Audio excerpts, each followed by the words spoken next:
तर ईव्हीएम वरून आता अनेक आरोप प्रत्यारोप देखील सुरू आहेत। पाहूया त्या संदर्भातल्या टॉप 9 घडामोडी। महाराष्ट्रामध्ये आलेलं सरकार भाजप, त्याचबरोबर निवडणूक आयोगाचं पापाचं फळ। लाडक्या बहिणींमुळे सरकार आलेलं नाही, नाना पटोले यांची टीका।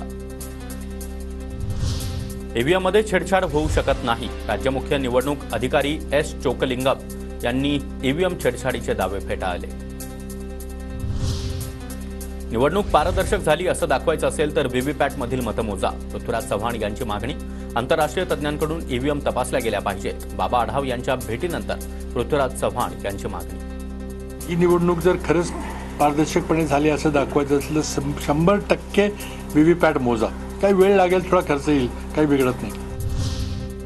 अहिल्यानगरच्या पाथर्डीमध्ये रोहित पवारांचे ईव्हीएम विरोधात आंदोलन। तहसील कार्यालयासमोर प्रतिकात्मक ईव्हीएम मशीनचं दहन। योगेंद्र पवार यांच्यासह पुण्यामधील 11 उमेदवारांचा मतमोजणी फेरपडताळणीसाठी अर्ज। बारामतीमध्ये योगेंद्र पवार यांचा अजित पवार यांच्याकडून पराभव। 11 उमेदवारांनी मिळून एकत्रितपणे 66 लाख रुपये भरले। चिंचवडमधील लोक शहराबाहेर गेले, मग मतदानाची टक्केवारी वाढली कशी? महाविकास आघाडीचे उमेदवार राहुल कलाटे यांचा सवाल। फेरमतमोजणीसाठी अर्ज केल्याची देखील माहिती। ठाकरे गटाचे दीपेश म्हात्रे यांच्याकडून देखील फेरमतमोजणीसाठी मागणी। फेरमतमोजणीबाबत महाविकास आघाडीकडून सुप्रीम कोर्टामध्ये याचिका दाखल करणार, ठाकरे गटाचे दीपेश म्हात्रे यांची माहिती।